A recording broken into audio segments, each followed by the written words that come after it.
আসসালামু আলাইকুম। সবাই কেমন আছেন? আশা করছি ভালো আছেন। আমি আলহামদুলিল্লাহ ভালো আছি। রাতের জন্য ভাত বসিয়ে দিছি।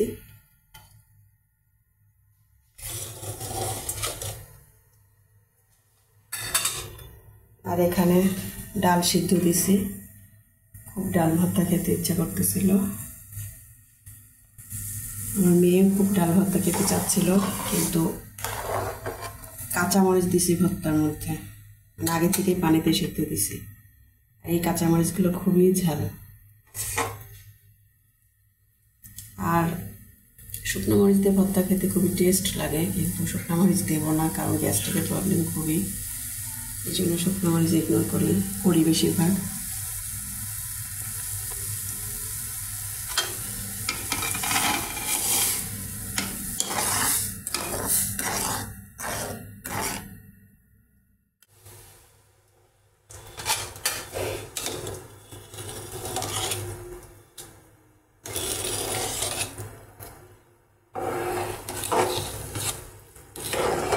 মাছ ঝরিয়ে ভাত রান্না হবে। আমার তো ঢাকায় বিয়ে হয়েছে, ঢাকায় সবাই এভাবে বেশি করে পানি দেয়, মাছ ঝরিয়ে ভাত খায়। আমার হাজব্যান্ড তাছাড়া খেতে পারে না, খুবই ঝরঝরা ভাত খেতে চায়। আর আমি পাবনার মেয়ে, আমাদের এখানে বসা ভাত রান্না করে অল্প পানি দিয়ে, মানে আঙ্গুলের পরিমাপ করে মেপে দেয়, কিন্তু ওই রকম ভাত আমার হাজব্যান্ড একদমই খেতে পারে না, তার কাছে নরম লাগে। এটা মানে 3 ভাগে 2 ভাগ হয়ে গেলে পরে মাঠটা ছড়িয়ে নিতে হয়।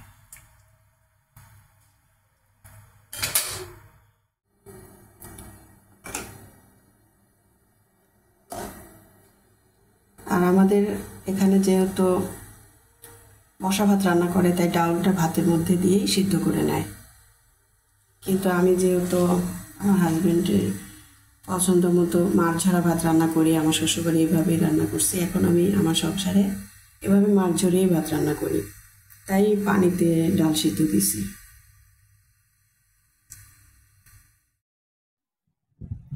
এত রাতে মেয়ে বলতেছে সালাদ খাবে, তাই একটু সালাদ করলাম। শসা, টমেটো, পেঁয়াজ, কাঁচামরিচ আর সরিষার তেল, লবণ। শসা আরেকটু দেওয়া লাগতো মনে হয়, তাই না?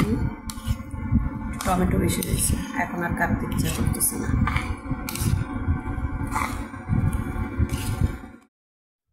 এবার ডালটা ভর্তা করে নেব। লবণ দিয়ে দিলাম।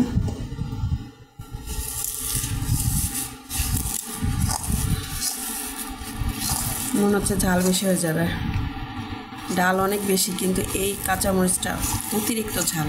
পেঁয়াজটা আমি একটু বেশি করে দিছি, খেতে ভালো লাগে।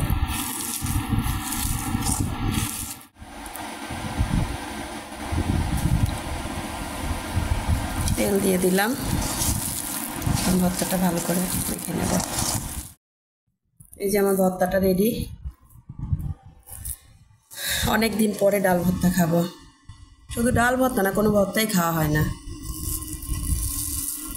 একদমই খাওয়া হয় না বললেই চলে। কতদিন পরে যে খাচ্ছি তার ঠিক নেই।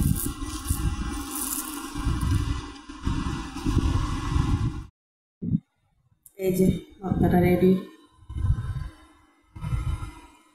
সালাদ কালারফুল দেখা যাচ্ছে।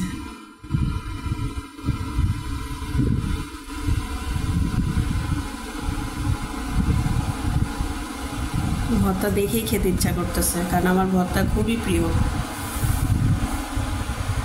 কিন্তু আমার হাজব্যান্ড খেতে চায় না, জন্যেই খুব একটা করা হয় না।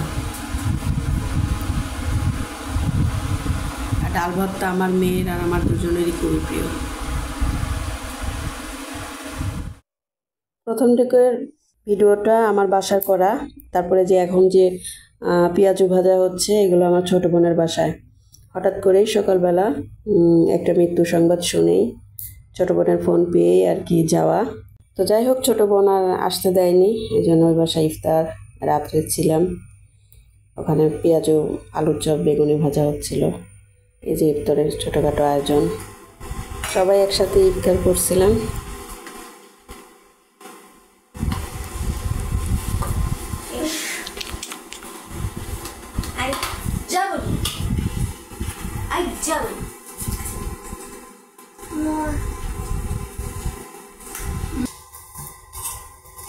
বাবা, কি করতেছো তুমি? কি করো? তাকাও আম্মু, তাকাও তো আম্মু। এই যে কি করো তুমি?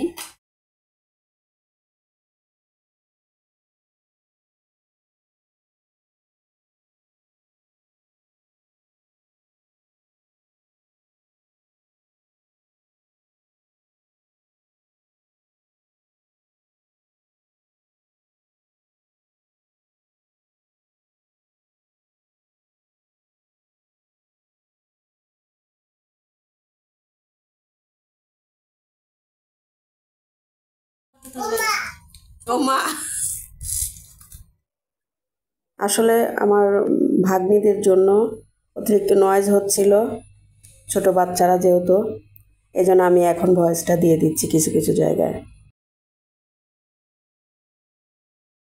এই যে এটা আমার ছোট বোনের টুইন বেবিদের মধ্যে সবচেয়ে ছোট।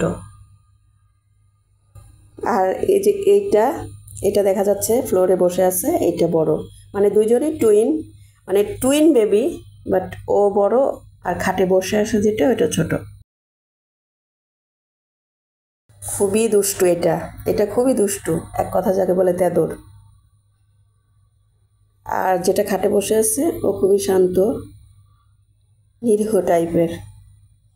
দেখেন সবাই ঘরের কি অবস্থা করছে। আমার ছোট বোনের খুবই জ্বালাতন হয় ওদের নিয়ে, দুইটা বেবি, মানে ঘর গোছাতে না গোছাতেই ওরা এলোমেলো করে ফেলে, মুহূর্তের মধ্যে এলোমেলো করে ফেলে। এই তো সবাই মিলে ইফতার করতেছিলাম, এই যে বললাম অতিরিক্ত নয়েজ করতেছিল, সেই জন্য আমি ভয়েস দিচ্ছি। কিছু তো খাচ্ছে না, কিন্তু খুবই দুষ্টামি করতেছে, সব কিছু ঘরে এলোমেলো করছে, খাবার ফেলছে।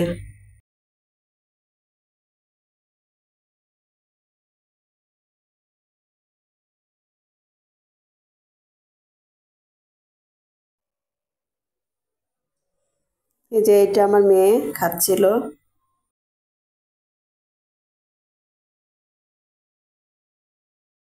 যাই হোক, সবাই ভালো থাকবেন, সুস্থ থাকবেন। ভিডিওটি ভালো লাগলে লাইক কমেন্ট শেয়ার করে পাশে থাকবেন। আল্লাহ হাফেজ।